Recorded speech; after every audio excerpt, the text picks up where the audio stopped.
हर पीर से जुमा अपने फेवरेट शो न्यूज़ आई को यूट्यूब पर देखने के लिए डॉन न्यूज़ के ऑफिशियल यूट्यूब चैनल पर आइए, उसको सब्सक्राइब कीजिए और बेल आइकन को प्रेस कीजिए।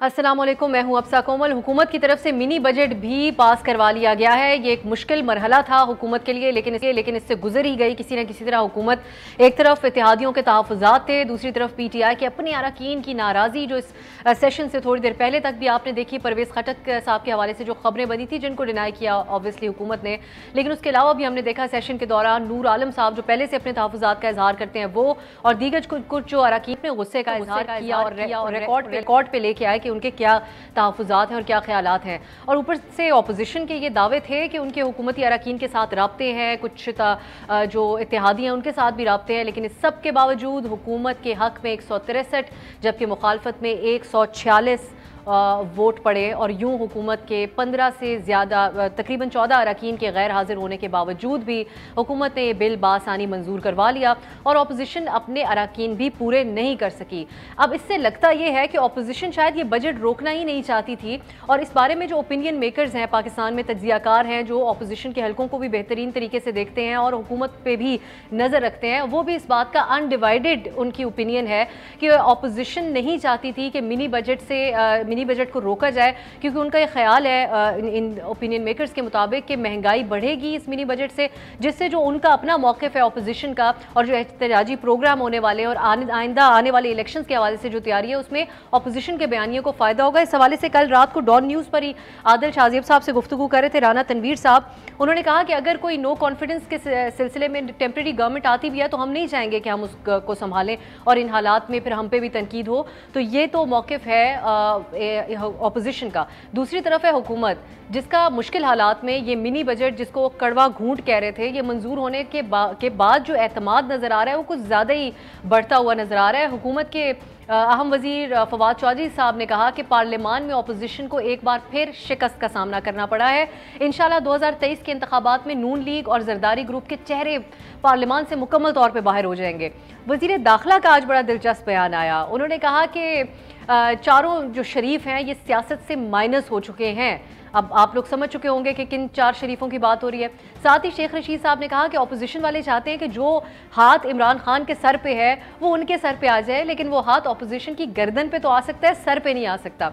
अब सवाल ये है कि हुकूमत को कैसे पता चला कि अगले इलेक्शन में चारों शरीफ और जरदारी पार्लियामान से आउट हो जाएंगे। एक तो हम ये पूछेंगे, दूसरा ये पूछेंगे कि अगर अपोजिशन ऐसा ही है कि अभी नहीं चाह रही थी, कोई तब्दीली लाना नहीं चाह रही है, इस मिनी बजट को नहीं रोकना चाह रही थी, तो फिर क्या एतमाद किया जाए। ये जो इनका आइंदा आने वाला लॉन्ग मार्च होगा और जो एहतजाज होगा ये सिम्बॉलिक ही होगा महज। इन दो मामलात पर बात करेंगे।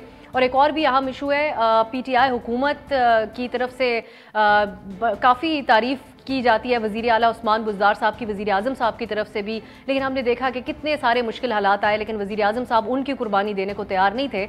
उनके हवाले से आज एक खबर है, एक स्कैंडल है। एक खातून की वीडियो को बुनियाद बनाकर नून लीग की तरफ से एक प्रेस कॉन्फ्रेंस अज़मा बुखारी साहिबा ने की और उस्मान बुज़दार साहब के खिलाफ कार्रवाई का मुतालबा किया। अज़मा बुखारी ने इल्ज़ाम लगाया कि बुज़दार फैमिली के 2 अरकान जिस खातून की वीडियो दिखा रही थी उसके हवाले से इन्होंने एक हेड मिस्ट्रेस को फ्रंट मैन बनाकर, एक स्कूल की टीचर थी उनको बनाकर, उन लोगों को नौकरियों का झांसा देकर 45 करोड़ रुपए लूटे गए। नौकरियां ना मिलने पर लोगों की तरफ से एहतजाज किया जा रहा है, जिस पर कार्रवाई हुई तो 3 करोड़ रुपए इस खातून के घर से बरामद हो गए। खातून को गिरफ्तार कर लिया गया, लेकिन नून लीग की अज़मा बुखारी ने आकर कहा कि ये जो जिन 2 लोगों के नाम है जिसमें मुबैना तौर पे कहा जा रहा है कि CM बुज़दार साहब के भाई की एमा के ऊपर वो ये काम कर रही थी, वो कहती हैं उसके ऊपर नून लीग कहती है कि क्यों कोई कार्रवाई नहीं की जा रही है। ये मामलात हैं, इनके ऊपर हम बात करेंगे।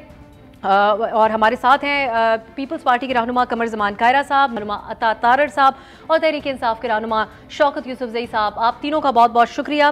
कायरा साहब, आगाज़ में आपसे कर लेती हूँ और पहले हम मिनी बजट की बात कर लेते हैं, क्योंकि कल रात से जो तज्ज़िये हम TV पे सुन रहे हैं उससे कुछ इस किस्म का तासुर मिल रहा है कि हुकूमत ने बासानी अपनी अक्सरियत तो यकीनी तौर पे हुकूमत के पास थी, लेकिन अपने लोग जो एहतजाज कर रहे थे उनको भी खातिर में नहीं लेके आए, इत्तेहादी भी उन्होंने मना ली और मिनी बजट पास करवा लिया। क्या ये तासुर कायरा साहब दुरुस्त है कि ऑपोजिशन चाहती नहीं थी कि मिनी बजट रुके, बल्कि ज्यादा सख्त जो अवामी सेंटिमेंट इसके बाद मुश्किलात में सामने आएगा उसका फायदा होगा आप तमाम ऑपोजिशन जमातों को? देखिए जी, ख्याल के घोड़े तो कहीं दौड़ाए जा सकते हैं और कहीं तक दौड़ाए जा सकते हैं। एक बात जरूर ज़हन में रखनी चाहिए कि अपोजिशन के पास क्या रास्ता था।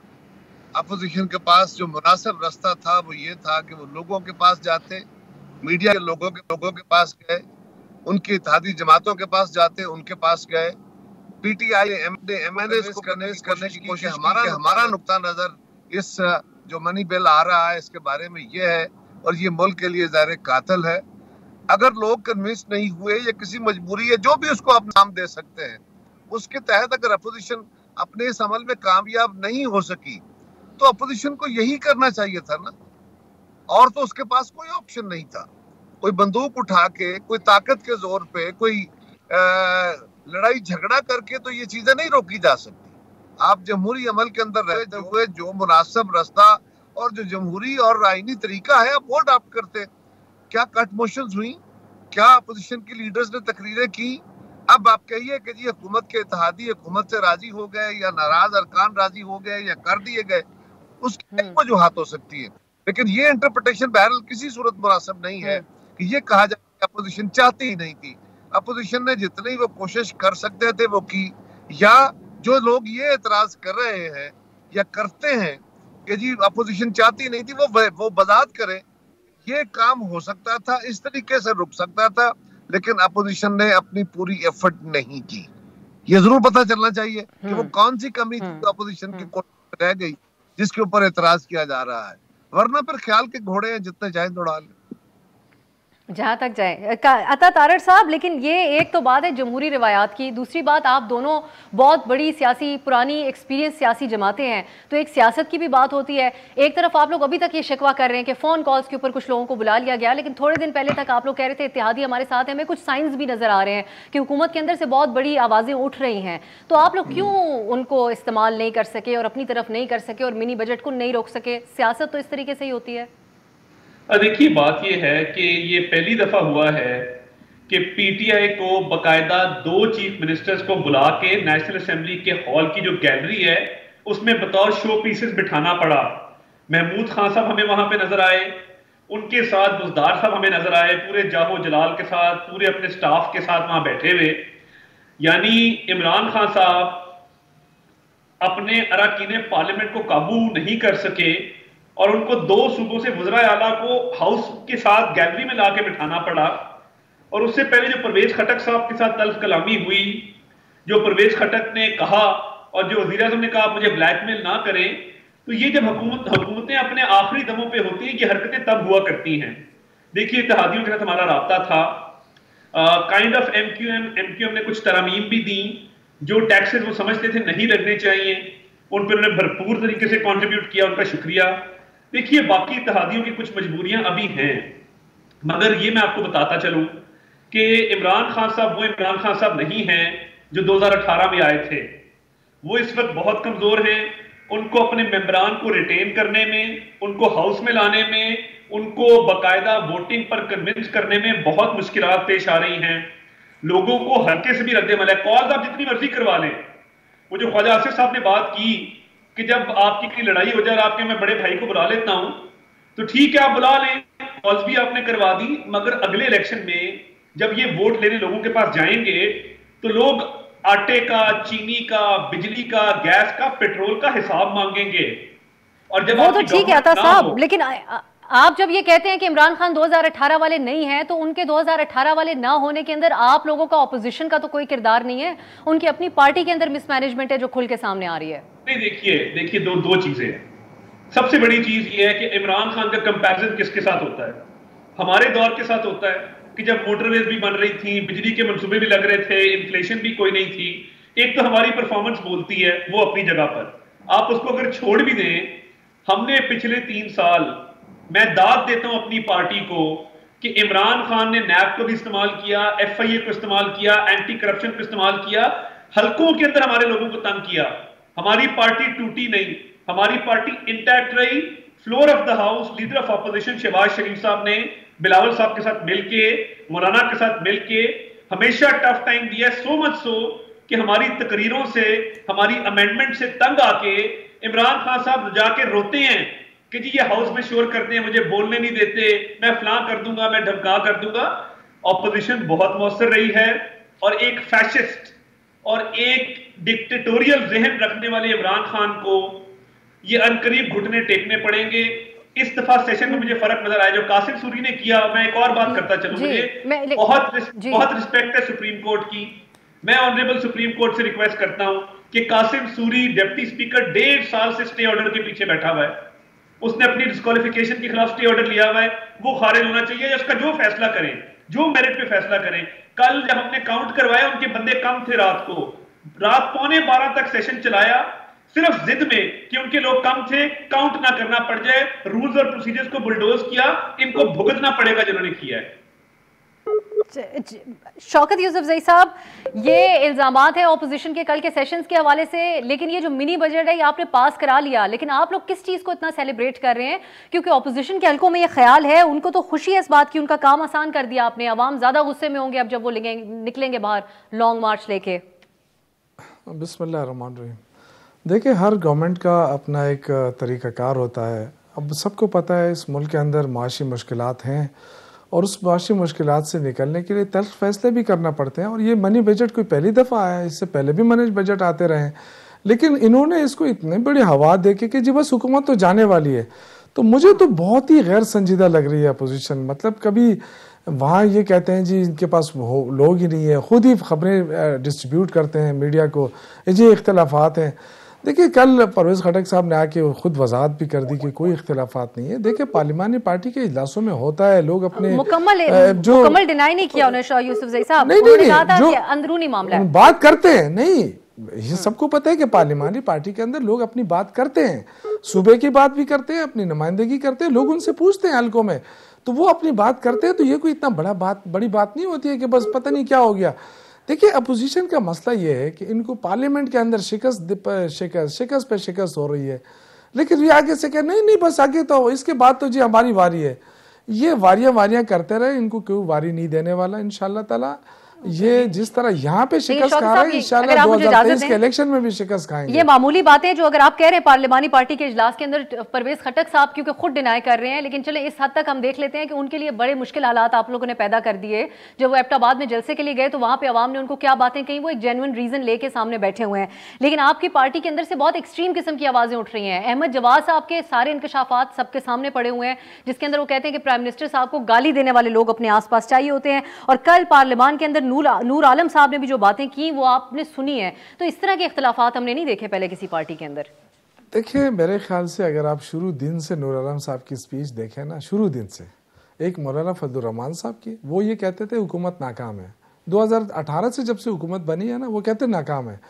उसके बाद नूर आलम साहब हमारी पार्टी में ऐसे हैं जो दूसरे मौलाना फजलुर रहमान है, वो हर फोरम पे कहते हैं जी बस जुल्म हो रहा है। तो इन दो की बातें तो इसलिए ना करें कि शुरू से हो रहा है। तो मेरे ख्याल से बाकी पार्टी बिल्कुल इंटैक्ट है इंशाल्लाह ताला, ये मैं आपको गारंटी करता हूँ। इसी तरह इमरान खान के उस पर एतमाद रहेगा इंशाल्लाह ताला। जो लोग पार्लियामेंट से बाहर हैं वो जो मर्जी है कहें, या जो अपोजिशन में हैं वो जो मर्जी है कहें, वो देखें। अगर ये इतना बड़ा ये जो कड़वा घूंट हम पी रहे हैं, ये जो हमने पी लिया है, क्या हुकूमत चाहती है कि जी अपनी बदनामी करे कि जी खामखा महंगाई हो? ऐसा कभी हुआ है? लेकिन ये जो बाहर बैठ के जो तालियां बजा रहे हैं, इन्होंने तो इस मुकाम पे लेकर आए इस हुकूमत को। और मुझे ब्रेक की तरफ जाने में आपका शौकत यूसुफजई साहब, आपका हुकूमत का जो कॉन्फिडेंस है इसको एक्सप्लोर करना चाहूंगी, क्योंकि हर रोज हमें एक नई खबर मिलती है आपके अपने हलकों के अंदर से जो आवाजें उठती हैं। तो इस बारे में आमिर लियाकत साहब ने भी कुछ इल्जामात आज लगाए हैं, उसके अलावा सिंध के हवाले से भी आवाजें उठ रही हैं, सीएम पंजाब के हवाले से भी आवाजें उठ रही हैं। बात करते हैं एक ब्रेक के बाद।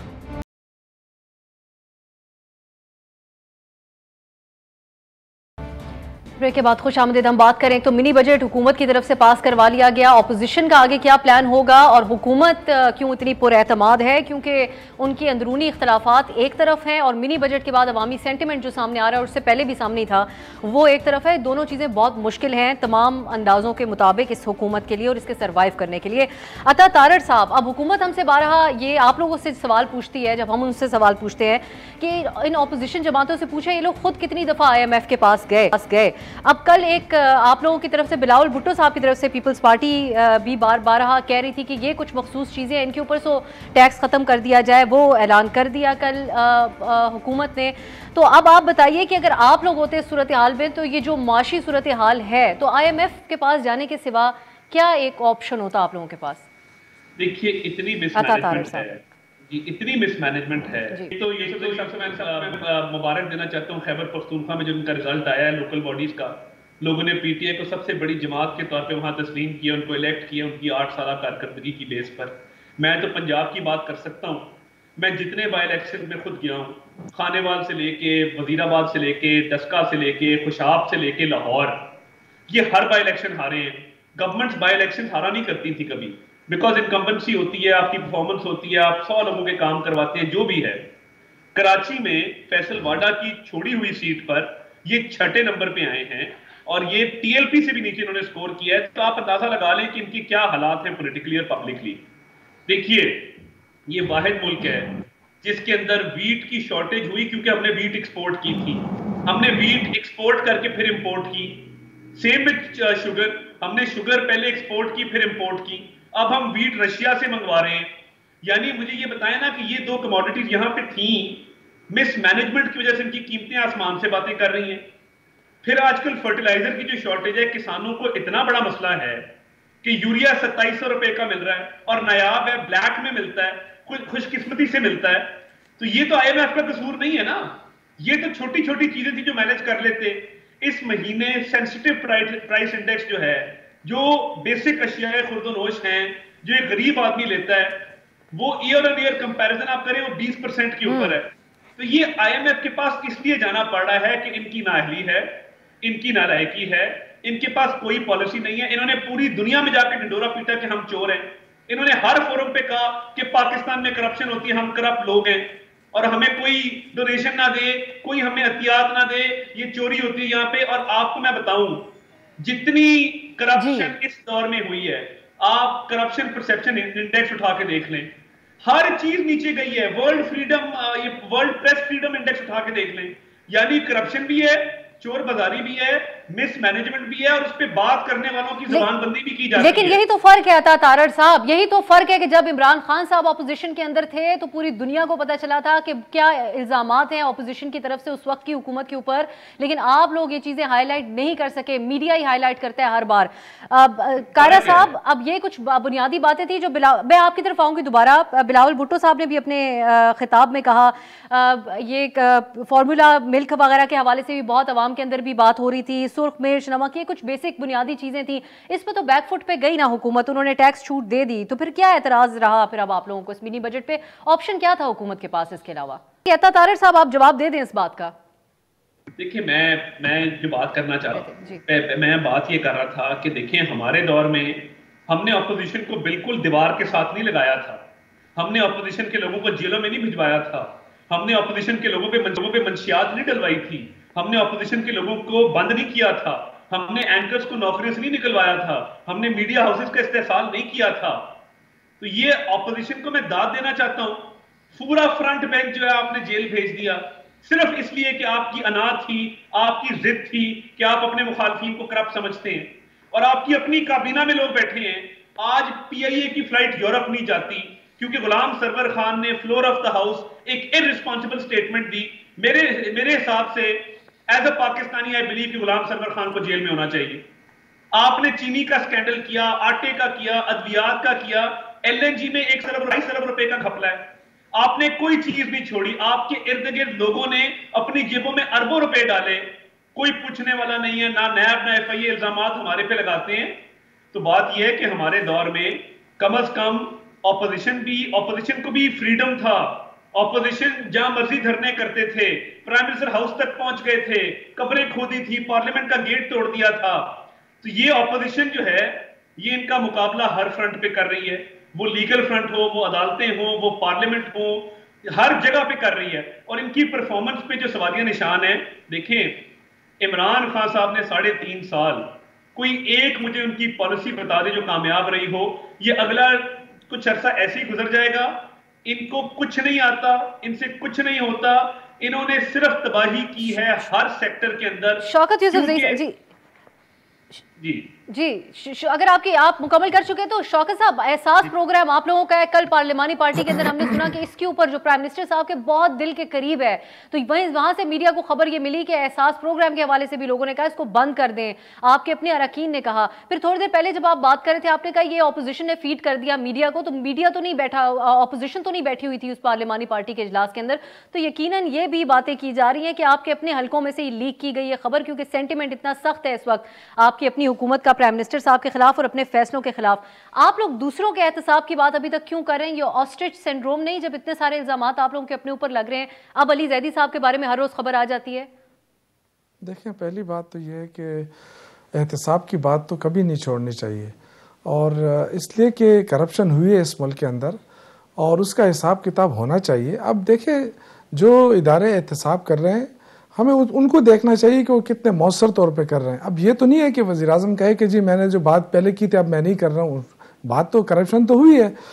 दूसरी बात, मेरे भाई ने कहा कि गंदम जो है वो मिसमैनेजमेंट हुई है, और इनको शायद याद नहीं है कि नून लीग के दौर में खैबर पुख्तनख्वा को आटे की जगह चोकर खिलाया गया था। ये मैं रिकॉर्ड की बात कर रहा हूँ। ये आटा नहीं सप्लाई कर रहे थे, इनको अफ्यून बना के उनको बिल्कुल ब्लॉक कर दिया था। ये आटा नहीं दे रहे थे खैबर पुख्तनख्वा को अपने दौर में, तो मैं उसको क्या कहूँ कि वो कौन सा मैनेजमेंट था। दूसरा जो इन्होंने बात की, मीडिया हाउसेस की भी बात की इन्होंने, मेरे ख्याल से इतने रिकॉर्ड पे बात है कि नवाज शरीफ ने बाकायदा लोगों को खड़ा किया था कि जियो ग्रुप जो है उस अपना अखबार नहीं छाप सकता था। मैं उस वक्त प्रेसिडेंट था सहाफ़ियों का, मुझे याद है आज भी कि द न्यूज़ ग्रुप, जंग ग्रुप, ये तो यानी छपाई तक उनको रोक देता, कागज तक रोक दिया गया था। तो ये तो कम से कम इस तरह की बातें ना करें कि जी मीडिया के साथ, इसमें हमें भी कोई शक नहीं है, आप तमाम जमातें मीडिया के साथ एक ही जैसा रवैया रखे हुए हैं। एक देखें, जो चीजें रिकॉर्ड पे मौजूद है ना, ये इंडेक्स देख के बस ये लोगों को खुश, अपने आप को भी खुश करते रहते हैं। देखिए, मुश्किलात हैं और ये टास्क लिया है वज़ीर आज़म ने। देखिए, अगर कोई और वज़ीर आज़म होता ना और हालात को देख के वो अभी तक फरार भी हो चुका होता। जिस तरह भी इनका जो हालात बुरे हो जाते हैं ना, तो कभी या सऊदी अरब, कभी लंदन, इस तरह नहीं होता है। लीडर जो होता है वो खड़ा रहता है अपने उस पर और मुश्किलात को फेस करता है और अपनी कौम को उस बहरान से निकालने की कोशिश करता है, जो इमरान खान कर रहा है। आप मुझे बताएं, ये जो मनी बजट आज पेश हुआ, ये इनके पास क्या ऑप्शन है? बताएं ना, ये भी बताएं ना, क्या ये अपोजिशन, मैंने उनसे पूछा, दोबारा भी पूछूंगी, क्या ऑप्शन है मुझे बताएं। पहले जो ये जाते थे मनी बजट लाते थे, पहले जो IMF के पास जाते थे, क्यों जाते थे ये बताएं ना, उस वक्त क्या हालात थे?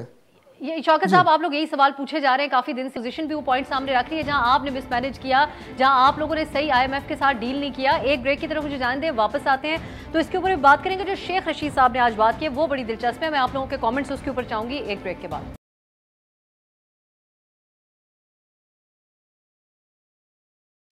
ब्रेक के बाद खुशामदीद नाज़रीन। आपको याद होगा कुछ दिन पहले DG ISPR ने एक ब्रीफिंग के दौरान ये कहा था कि जो डील की बातें, एक सवाल के जवाब में कहा था ये नहीं करें, इससे इज्तनाब करें। फिर उसके अलावा इदारे को मत सियासत के बीच में लेके आएँ, लेकिन इसका असर कुछ खास नहीं हुआ। अहम तरीन वज़ीर दाखिला शेख रशीद साहब, जो कि अनस्टॉपेबल हैं, नहीं रुक पाते, उन्होंने आज एक बयान दिया इस बारे में। पहले कायरा साहब को कमेंट पे ले लेती हूँ।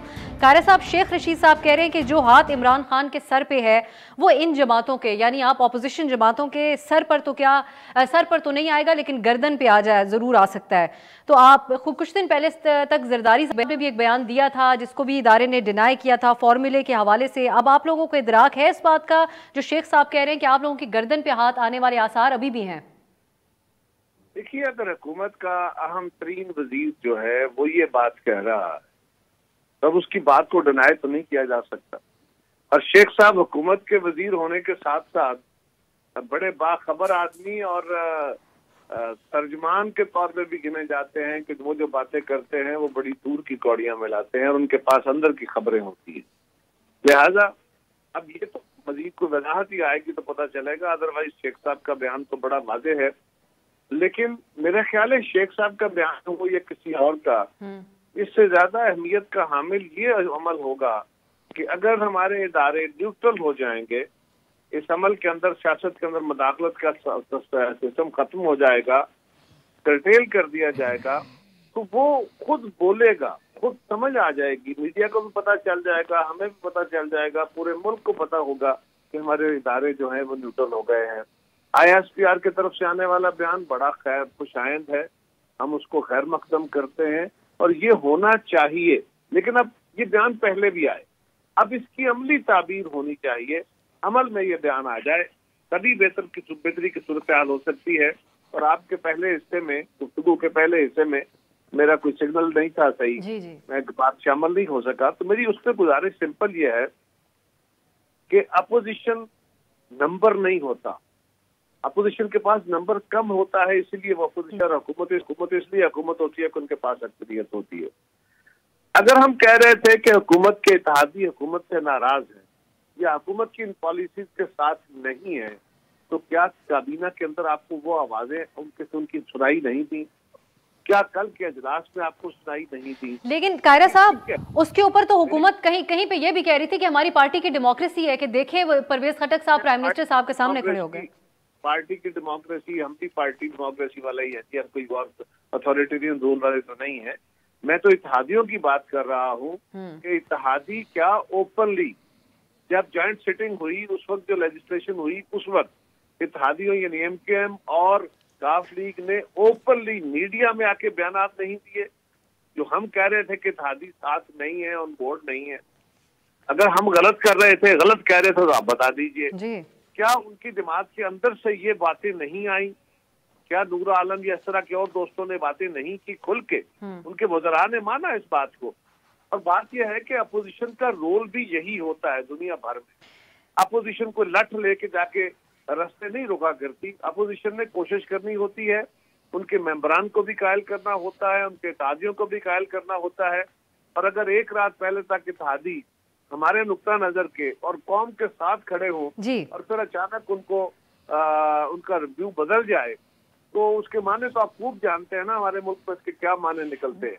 तो अपोजिशन जो रोल अदा कर सकती है वो अपना रोल भरपूर तरीके से अदा कर रही है, वो अवामी उमंगों की तर्जमानी कर रही है। ठीक है, अगर उनके पास मेजोरिटी नहीं है तो इसके बावजूद उन्होंने अपना जो इशू है, अपना जो वे है, उसको स्ट्राइक करना ही करना। अता तारड़ साहब, फवाद चौधरी साहब कहते हैं, बल्कि शेख साहब ने भी ये बात कही कि ये जमातें आप लोगों को नज़र नहीं आएंगी आइंदा, खासकर ये 4 शरीफ। अब आप शेख रशीद साहब की बात सुन रहे हैं कि आपकी तो गर्दन पे हाथ होगा, इसको आप लोग उनकी तरफ से खुफिया पैगाम के तौर पे देखते हैं या उनका ज़ाती पॉइंट ऑफ व्यू समझते हैं शेख रशीद साहब का? देखिए, शेख रशीद साहब की मुझे कुछ ज़हनी हालत ठीक नहीं लगती। और देखिए, ये नॉर्मल इंसान के अफकार नहीं हो सकते। यानी एक शख्स मियां नवाज शरीफ का मुंह चूमने से लेके बेनज़ीर साहिबा के मुतल्लिक मुग़ल्लज़ात बकने तक जाए और हर जमात में अपनी जगह बनाने के लिए वो अपने लीडर की खुशामद करे, बाकियों को गालियां दे, और वो एक बार ना करे। जो शख्स ये बार बार करता है उसके अंदर कोई फॉल्ट है, कोई मैन्युफैक्चरिंग डिफेक्ट है। कि आप पहले मियां साहब के साथ थे तो आप बीबी शहीद को गालियां देते थे, आप जब मुशर्रफ के साथ बैठे तो आपने मियां साहब को गालियां दी, मुशर्रफ जब चला गया तो आपने मुशर्रफ को गालियां दी, आज आप इमरान खान साहब के साथ बैठे हैं तो आप तमाम मुखालफिन को गालियां दे रहे हैं। मैं समझता हूँ शेख रशीद साहब की उम्र है घर बैठ के रेस्ट करने की। और देखें, मतलब जहाँ पे मैं अब क्या कहूँ, टिकटॉकर्स के साथ उनकी मतलब एक वो गुफ्तगू निकल रही है, कहीं कुछ हो रहा है। ये कोई मुल्क है या कोई मजाक है कि जहाँ पे इंटीरियर मिनिस्टर की इतनी गैर संजीदा गुफ्तगू है कि वो समझ नहीं आती कि वो सेंसेस में भी हैं ये बयान देते हुए या नहीं है। और सेम स्टोरी फवाद चौधरी की है। यानी वो पीटीआई के खिलाफ इतना जहर उगलते थे, आप उनकी पुरानी ट्वीट्स देखें तो आपको ये लगेगा कि शायद पीटीआई का नंबर 1 दुश्मन ये है। और वो पहले बीबी के साथ, फिर काफ लीग के साथ, फिर मुशर्रफ के साथ, फिर कभी किसी के साथ, कभी किसी के साथ। वो पंजाबी में कहते हैं जिन्हें लाई गली ओदे नाल चली। तो मतलब ये लोग, इनकी कोई क्रेडिबिलिटी नहीं है। यानी जो लोग, जिनका कोई नजरिया ना हो, जो सिर्फ एक नजरिया हो कि जो पार्टी इक्तदार में आए उसके पांव पकड़ लें, उसके घुटनों में बैठ जाएं, ऐसे लोगों की बातों को मेरा ख्याल है ये इंडिकेशन होती है कि जब एक हुक्मरान के इक्तदार का खात्मा होने लगता है तो इस तरह के लोग इस तरह की बातें करके उसको खुश करने की कोशिश करते हैं। और जैसे ही उसकी कश्ती डूबती है सबसे पहले ये लोग छलांग लगाते हैं। तो ये कोई पीटीआई का नजरियाती कारकुन होता, कोई बात करता तो बात समझ आती। इन दोनों की मेरा ख्याल है बात फजूल है, इसमें कोई दम नहीं। ठीक, मुझे एक ब्रेक की तरफ जाना है। शौकत यूसुफजई साहब को इन कमेंट्स के ऊपर कारी साहब ने जो बात की और अता तारड़ साहब ने इसके ऊपर रिस्पॉन्ड करने का भरपूर मौका देंगे। एक ब्रेक।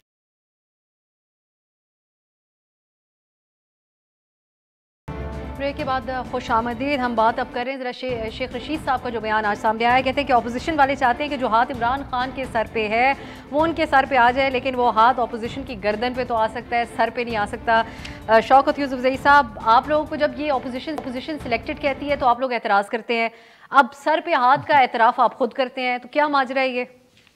देखिए, शेख रशीद साहब जो है ना, वो हमेशा ऐसी बात करते हैं जो इतनी मुश्किल होती है कि किसी को समझ नहीं आती है।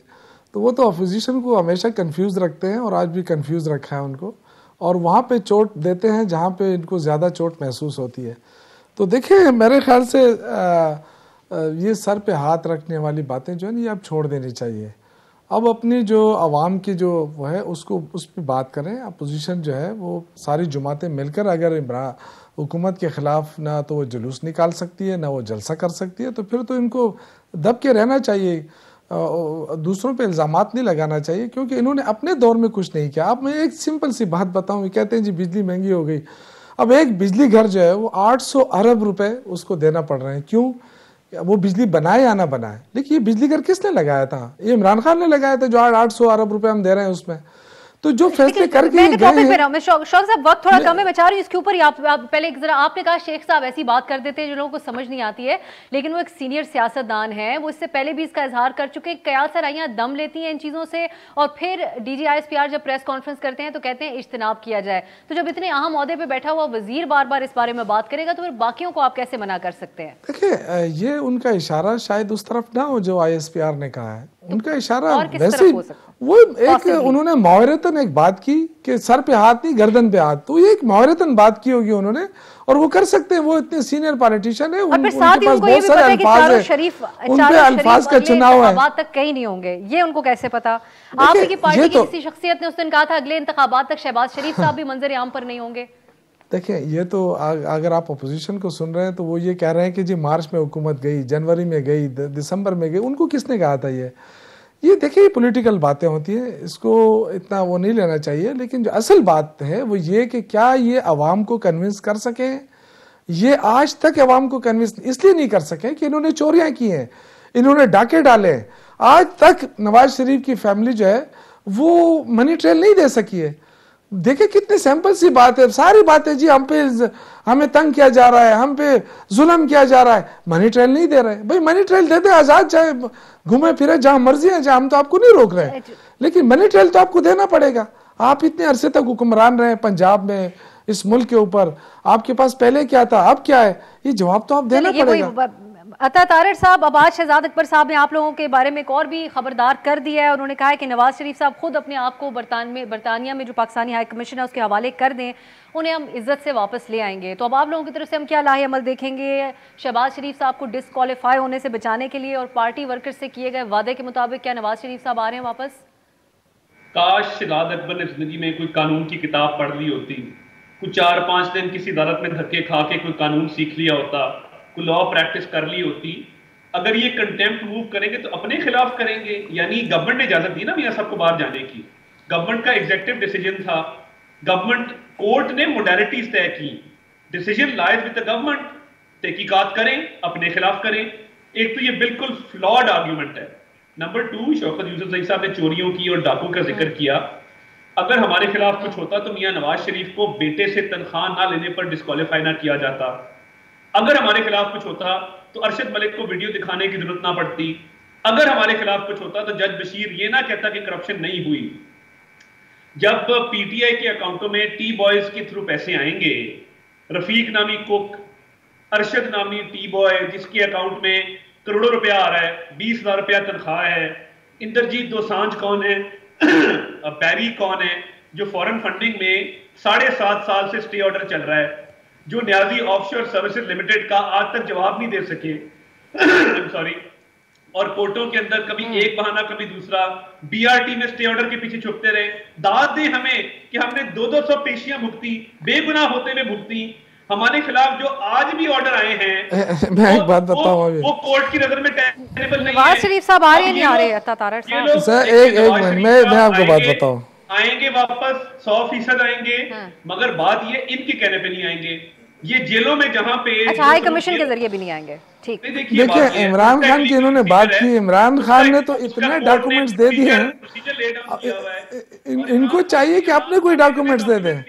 जो जितना पीटीआई ने फॉरेन फंडिंग केस में जितने डॉक्यूमेंट्स दिए हैं, ये भी तो अभी अपने डॉक्यूमेंट्स दे देना। फंडिंग को 7.5 साल लगे हैं, आज भी कह रहे सीगा राज में रखा जाए, आज भी उसके कई वॉल्यूम मंजरे आम पे नहीं आए। कोई फॉरेन फंडिंग नहीं है मेरे भाई, वो वर्करों का पैसा है, वर्करों ने खुद आपके 3 वर्कर हैं, आपके यहूदी वर्कर हैं, यानी ये इंद्रजीत दोसांझ कौन है? आप अजीब बात करते हैं, बाहर से आप मेरे भाई, आप पीपल्स पार्टी और मुस्लिम लीग को चाहिए कि वो आप अपने डॉक्यूमेंट्स पेश करें, वो आप सामना करें अपने फंडिंग का। हमने तो दे दिया, आप लोगों के एक दूसरे से चलते रहेंगे, मेरे पास दे दिए अपने डॉक्यूमेंट्स। आप दोनों की इजाजत हो तो मैं एक शॉर्ट कमेंट कायरा साहब का। कायरा साहब, अब आप कंक्लूडिंग रिमार्क्स दे दें इस प्रोग्राम में। आपने हुकूमत की कमजोरियों की भी निशानदेही कर दी, हमने भी कर दी प्रोग्राम के तवज्जुह से। अब पीपल्स पार्टी अपने लॉन्ग मार्च से आखिर अचीव क्या करना चाह रही है? जो जमहूरी तौर पर आप लोगों की मामलात और मजबूरियां उसका आपने बात कर दी, लेकिन अचीव क्या करना चाह रहे हैं आप लोग पीटीआई हुकूमत के खिलाफ? देखिए, पहली गुजारिश ये है कि हमारे दौर में कुछ अच्छा हुआ बुरा हुआ, मुस्लिम लीग के दौर में अच्छा हुआ बुरा हुआ, वो दौर गुजर गए। आज के दौर के ऊपर जो सवाल उठाए जा रहे हैं, वो सिर्फ सवाल हम तो नहीं उठा रहे, वो तो मीडिया भी उठा रहा है, वो तो आलमी इदारे भी उठा रहे हैं, वो तो पाकिस्तान के अपने इदारे भी उठा रहे हैं कि महंगाई बहुत ज्यादा बढ़ गई है। वो तो आज पाकिस्तान के इंडिपेंडेंट इकोनॉमिस्ट जो हैं वो कह रहे हैं कि ये बड़ी बैड डील जो है ये नेगोशिएट की है। तो ये एतराज तो आज गवर्नमेंट को आज में खड़े होकर जवाब देना चाहिए। कल गंदम में क्या हुआ, परसों का चीनी का क्या हुआ, आपके दौर में जो सवाल उठ रहे हैं उसका जवाब दीजिए। और रही बात कि जी आप मनी ट्रेल दे दें, तो मनी ट्रेल अदालत मांग रही है, अगर कोई मनी ट्रेल अदालत को नहीं दे रहा तो अदालत उसका फैसला कर लेगी। क्या मनी ट्रेल आपको देनी है? मनी ट्रेल अदालत ने मांगी है, अदालत को देंगे, नहीं देंगे सजावार होंगे। आप तो अपने सवालों का जवाब दीजिए ना, ये चीजों को उलझा के लेके चलने का कोई फायदा नहीं। रही बात हमारा लॉन्ग मार्च की, देखिए अपोजिशन मुख्तलिफ तरीके से हुकूमत के खिलाफ जो अवामी उस वक्त गैज़ो गज़ब है उसको यकीनन इकट्ठा करेगी।